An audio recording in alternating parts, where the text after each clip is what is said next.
Olá, você que me segue no Rodrigo Silva Arqueologia, que bom estarmos de volta aqui no nosso bate-papo toda semana, sempre falando de Bíblia, história, filosofia, assuntos afins relacionados à religião, à política, à sociedade, enfim. Embora o canal se chame Rodrigo Silva Arqueologia, você vê que nós temos uma abrangência além da arqueologia, mas também nos valemos dela como base para muitos dos textos, muitos dos vídeos que eu produzo aqui. Afinal de contas, o que eu quero é que você conheça cada vez mais a Bíblia Sagrada e tudo que tem relação direta ou indireta com ela.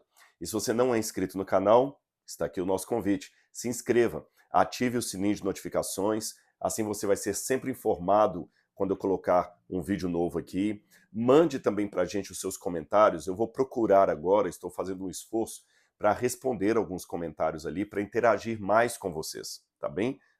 Promessa. Então vamos ver aí se a gente consegue interagir mais com vocês, tanto aqui como no Instagram. Então siga a gente também lá no Instagram.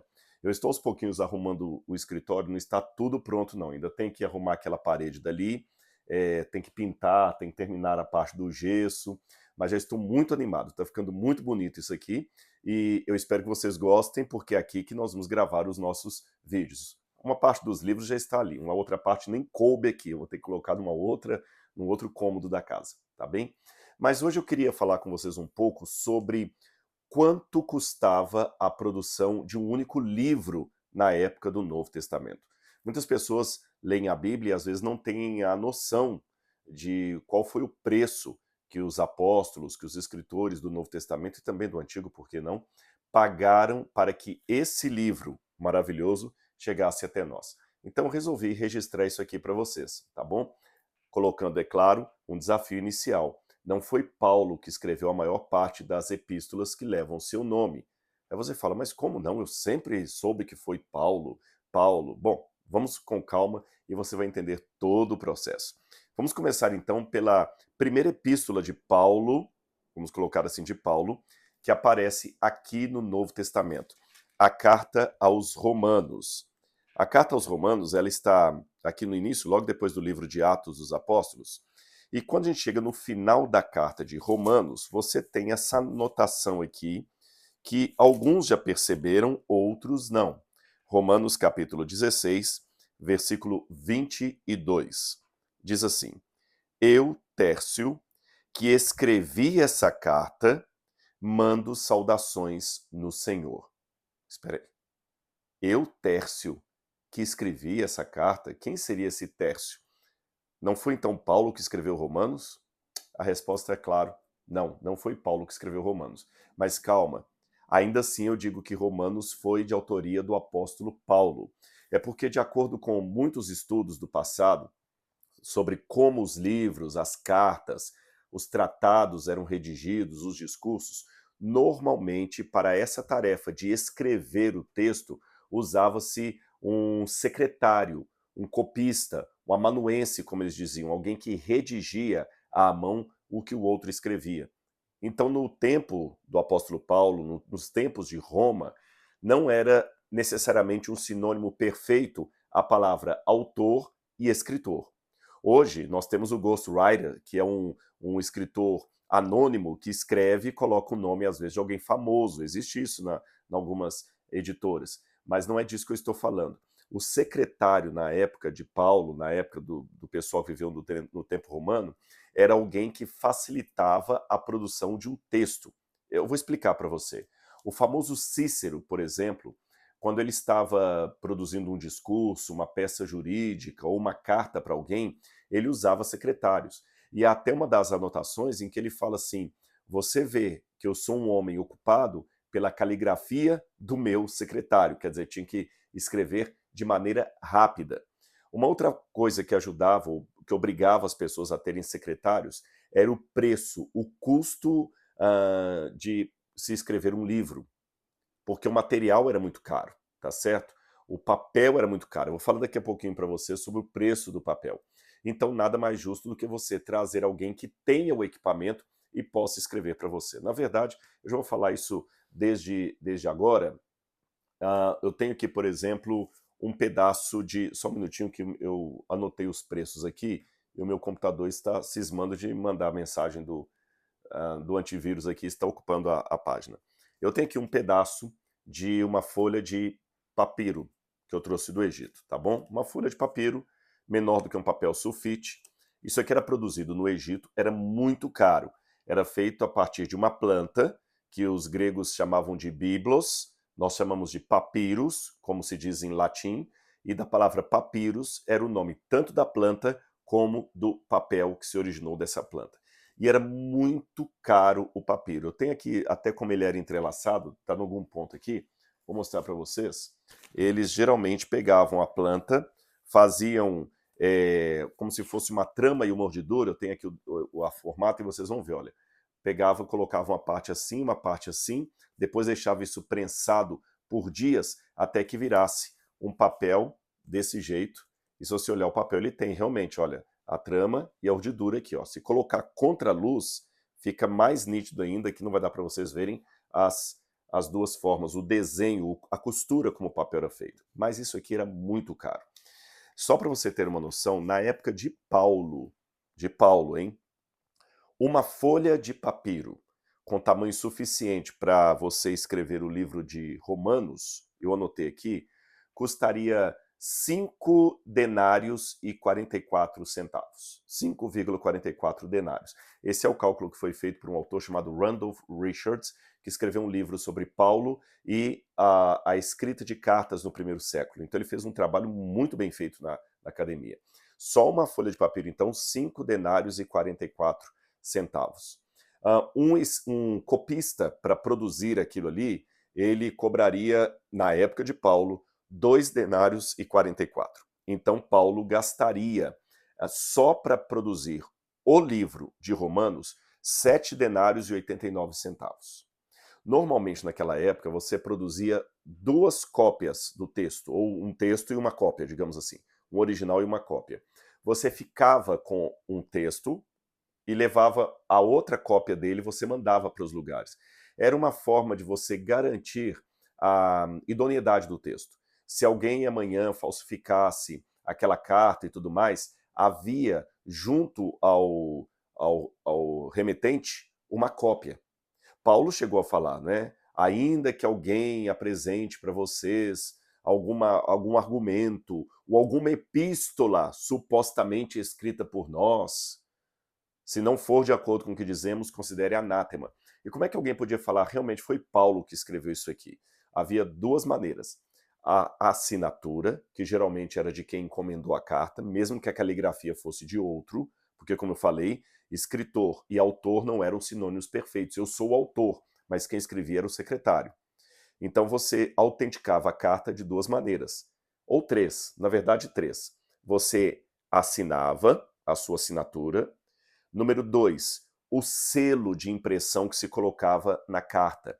Normalmente você tinha um carimbo, um anel, alguma coisa assim, você enrolava aquela carta e colocava ali com um pedaço de argila aquele selo. Então, quando a pessoa remetente, o destinatário, melhor dizendo, fosse receber a carta, ele quebrava aquele selo e sabia que o conteúdo foi inviolado até chegar até ele, tá certo? E a outra maneira de autenticar uma carta é comparando a cópia que você recebeu com aquela que está lá no depósito do remetente. Então, peraí, olha, estão dizendo que você mandou essa carta aqui, Paulo.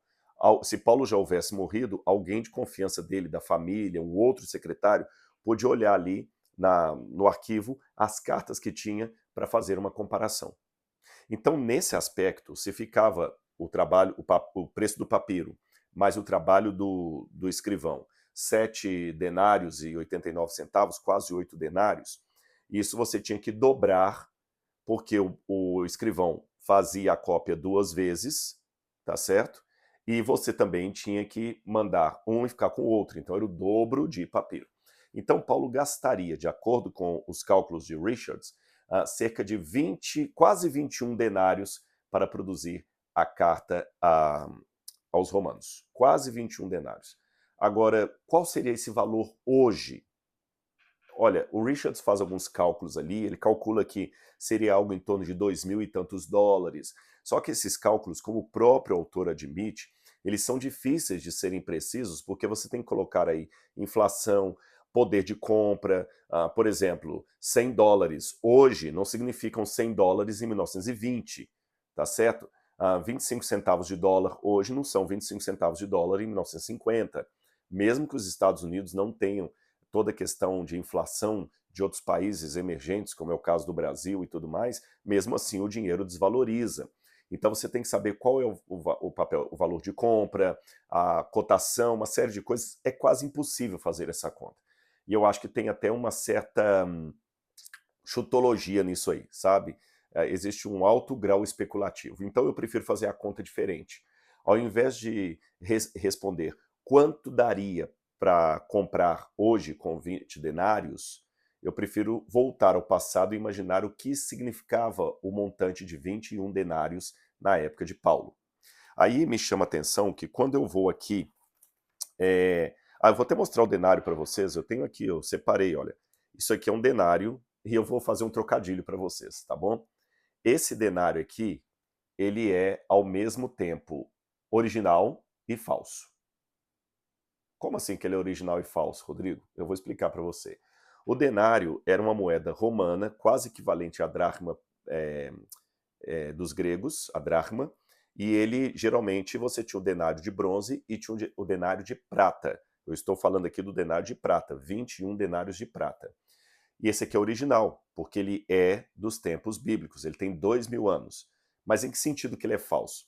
É que se você olhar bem aqui, eu vou colocar para você, você vê que junto com a prata tem algo em cor verde, veja que está verde aí o metal, tá bem? É porque, na verdade, essa aqui é uma moeda que foi feita de bronze e eles passavam apenas uma camada de prata por cima para fazer parecer que era uma moeda de prata, quando na verdade ela era de bronze com uma camada de prata. Ou seja, mesmo na época de Cristo, havia falsificação de dinheiro. Então, por isso que eu falei que é uma moeda verdadeira, porque ela é do tempo de Cristo, mas ela é falsa porque naquele tempo alguém falsificou uma moeda de bronze ou cobre e cobriu essa moeda com prata.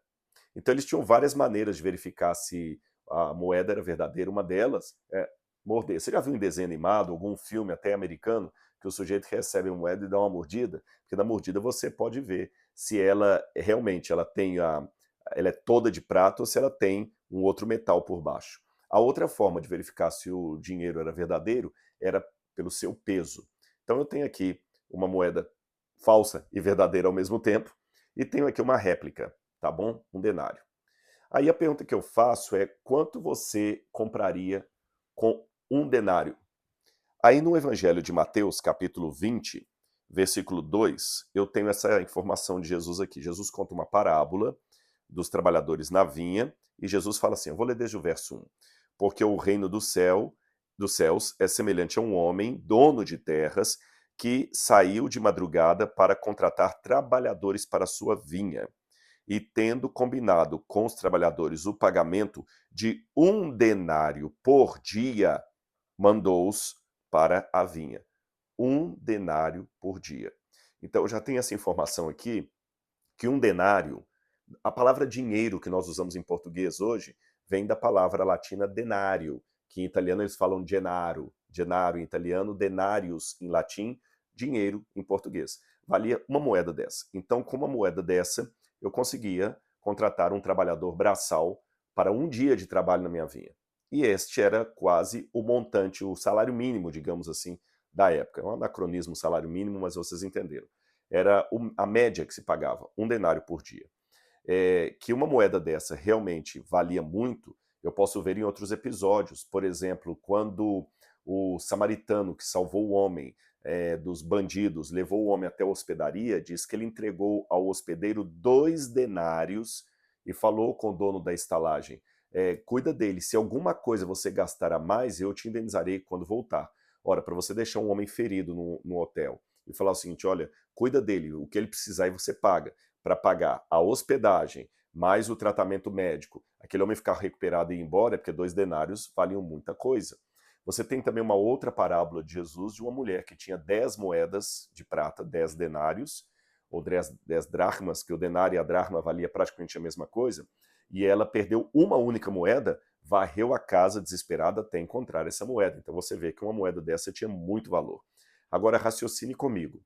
Se a produção de Romanos custou, na época de Paulo, 21 denários, significa que a pessoa tinha que trabalhar 21 dias para produzir apenas uma carta do Novo Testamento. E 21 dias trabalhando, isto sem gastar o seu salário com absolutamente nada. Ele tinha que guardar 100% do seu salário durante 21 dias.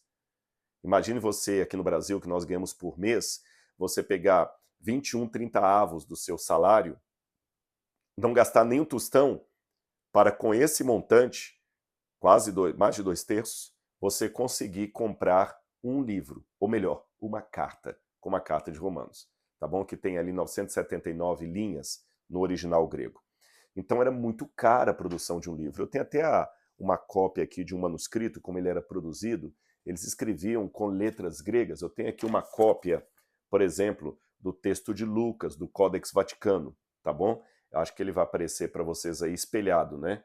O Evangelho de Lucas, eles colocavam assim, em colunas, escreviam tudo muito certinho, porque você tinha que economizar espaço ali, o papel era muito, muito caro. Por isso que as pessoas não tinham normalmente papel em casa quando elas queriam escrever uma carta. Ah, e com detalhe, isto foi aumentando, houve inflação galopante na época de Roma. Só para você ter uma noção, se na época de Paulo custava 5 denários e 44 centavos a produção de uma carta, como a carta de Romanos, nos tempos do imperador Domiciano, aquele que mandou João para a ilha de Patmos, isso era muito mais caro. E na época de Diocleciano, mais caro ainda. Na época de Diocleciano, do quarto século, um escriba, um copista bom ali, cobrava 25 denários por cada 100 linhas que ele copiasse. Então era mais caro ainda. Tanto é que Diocleciano teve que colocar um limite ali naquele preço galopante para não ficar tão caro assim. Bom, já que eu coloquei isso para você, você deve imaginar que as pessoas também não podiam se dar ao luxo de ter rascunhos. Você não podia simplesmente pegar um papel e embolar e jogar no lixo. Ah, vou começar de novo. Então, tire da sua cabeça aquela imagem de Paulo sentado num escritório com uma pena, escrevendo calmamente, pingando lá, escrevendo. Não, isso não existiu. Para começo de conversa, eu já falei aqui que ele usava secretários, como era o caso aqui de Técio, que escreveu a carta aos romanos. Então, como é que eles escreviam o rascunho ali, já que não podia raspar, nem você não ia danificar um papiro? Bom, o critério que tinha era usar uma tabuleta de madeira, como essa que eu tenho aqui, tá bom? Eles colocavam tiras de couro aqui, e dentro da tabuleta você vai ver que tinha um espaço aqui, ó, oco. O que eles faziam nesse espaço? Eles passavam uma camada de cera. E nessa camada de cera, o copista ia anotando o que o outro ia ditando. Então você tinha alguns tipos de ditados que eram verbatim, palavras por palavras. Tinha ditado que o outro só falava assim, olha, faça uma carta para mim, fale alguma coisa sobre a beleza da minha amada. Então o copista tinha liberdade até de colocar um pouquinho o modo como ele escrevia aquilo ali. E havia também aqueles copistas muito bons que tinham técnicas onde ele conseguia escrever na cera à velocidade que o outro estava falando. Lembra o Cícero que disse assim, pela caligrafia do meu secretário você vê, por que a caligrafia, se eles usavam essa tabuleta? É porque depois daquilo ali ele tinha que passar imediatamente para o papel. Não podia demorar muitos dias, mas vamos com calma, ainda estou na parte da redação. Então, se eu estava escrevendo uma carta para um amigo, vamos supor, eu escrevo assim, vamos supor um amigo chamado Antônio, e eu falo assim, olá, querido Antônio, como estão as coisas? Como está a sua família?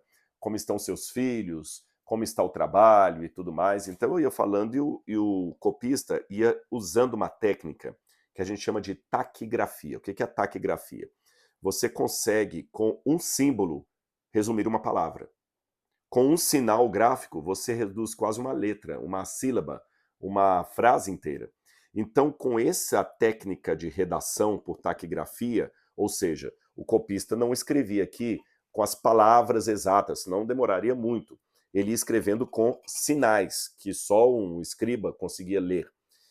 Seria mais ou menos como os jornalistas faziam no passado, que quando ele estava numa coletiva de imprensa, não havia gravador, não havia internet, não havia câmera, o que ele fazia? Ele tirava daqui do chapéu, não sei se vocês já viram esses filmes antigos em que repórteres são mostrados com um chapéuzinho, um chapéu coco, e ele tira daqui do chapéu um pequeno bloquinho de escrita, se eu tivesse um aqui eu mostraria para vocês, e uma caneta, e começa a anotar o que o presidente está falando, o que o secretário está falando. Ele está usando taquigrafia, porque ele anota em tempo real, ou nos tribunais, quando uma pessoa ia anotando tudo que estava sendo dito ali para ir para os autos. Pois bem, depois que o copista anotava tudo isso aqui, aí a pessoa que contratou a carta pedia para ele ler. Ele lia, você escreveu aqui, meu amigo Antônio. Aí você fala, não, peraí, meu amigo está muito impessoal.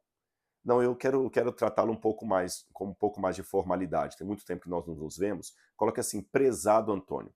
Então, o estilo de caneta que o secretário usava para produzir isso aqui, chamada estilos, ela virava e virava quase um estilete. Ele raspava a cera, onde estava a palavra amigo, e por cima ele escrevia prezado. Tranquilo. Lia de novo, eu concordei, ele fechava a tabuleta, levava para a casa dele. Quando chegava na casa dele, ele transcrevia tudo que estava na tabuleta por um pedaço de papiro. Aí ele trazia aquele papiro para mim, eu pagava para ele o valor que lhe devia, e aí tinha o trabalho agora de mandar isso para alguém. Mas depois que eu lesse, se eu fosse uma pessoa letrada, como era o caso de Paulo, eu costumava às vezes assinar embaixo aqui com a minha própria letra, para que as pessoas vissem que a carta realmente era minha, tá certo? Eu assinava com a própria letra. Então você tem aqui, por exemplo, olha, vou ler para vocês Colossenses capítulo 4, versículo 18. Olha o que diz aqui, Colossenses capítulo 4, versículo 18. Olha como Paulo escreve aqui, ó. A saudação é de punho próprio. Paulo, tá vendo? Ó? A saudação é de punho próprio. E a gente tem alguns textos, eu até preguei no NASP esses dias e mostrei uma página dessa, eu não vou mostrar para vocês aqui, que seria no computador. Eu ainda quero no futuro fazer os meus vídeos ficarem melhores aqui, com uma pequena edição, que quando eu fizer referência a um objeto, vocês possam ter ainda a foto dele. Mas nós estamos caminhando, tá bom? Nós estamos caminhando. O conteúdo, eu sei que vocês estão gostando, que vocês estão aqui assistindo, né?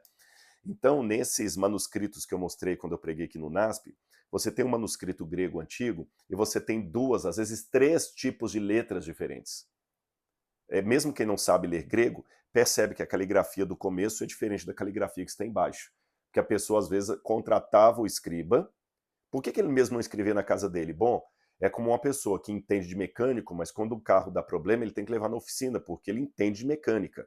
Mas ele não tem as ferramentas do mecânico.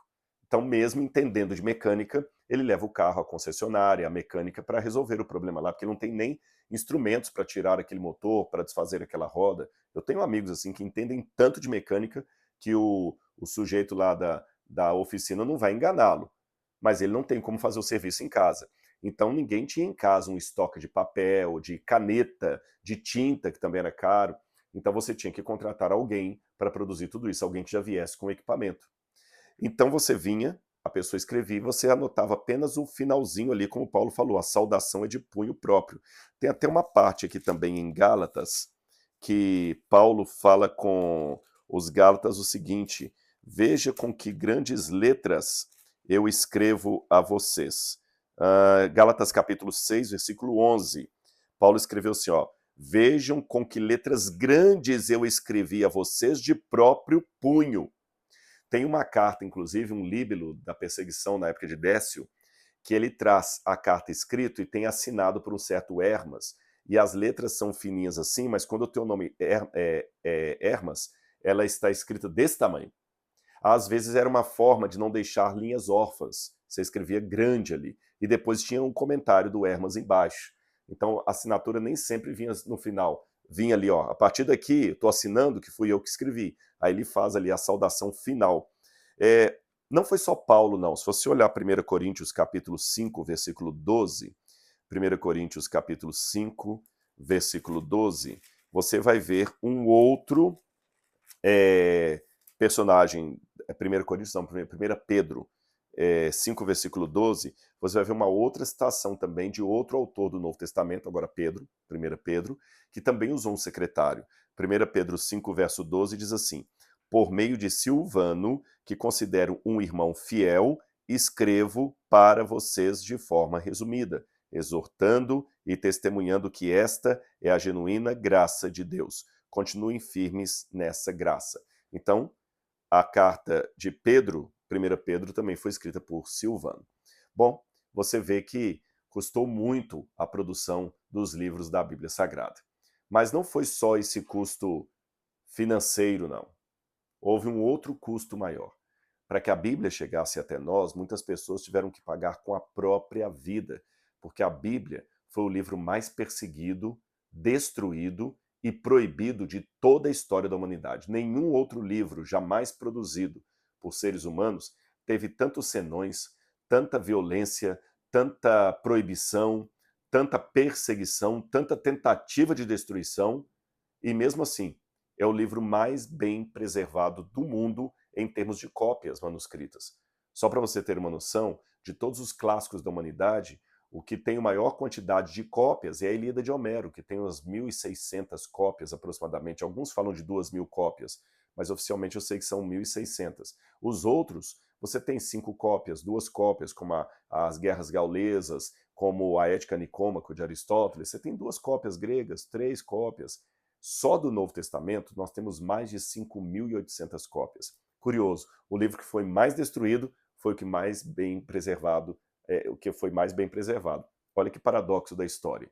E ao mesmo tempo, nenhum desses outros clássicos da humanidade, em que pese o valor dos livros, eu ainda os tenho aqui, gosto do livro de papel, não apenas do livro virtual, do e-book. Eu tenho o e-book, eu leio o e-book, mas eu também leio o livro em papel, mas em que pese todo o resultado positivo dos livros, da educação, do conhecimento, nenhum transforma tanto as pessoas quanto a Bíblia Sagrada. Tá certo? Que você joga uma Bíblia numa penitenciária e daqui a pouquinho tem uma capela funcionando lá dentro, repleta de ex-drogados, ex-traficantes, ex-assassinos, ex-viciados em drogas. Ou seja, o livro foi escrito por homens, mas a autoria é, acima de tudo, divina. De certa forma, eu comecei esse vídeo falando que Paulo não escreveu as cartas das quais ele era autor, e posso terminar também colocando outro paradoxo. Paulo não era o autor das cartas que ele era autor, porque atrás de Paulo havia o autor real, o Espírito Santo. Paulo foi apenas um instrumento humano do Espírito Santo. E o copista, outro instrumento, também humano. Porque Deus poderia fazer a Bíblia sozinho, mas por uma maravilhosa graça e condescendência, ele preferiu contar com seres humanos. Um grande abraço e até o nosso próximo vídeo semana que vem. Tchau, tchau!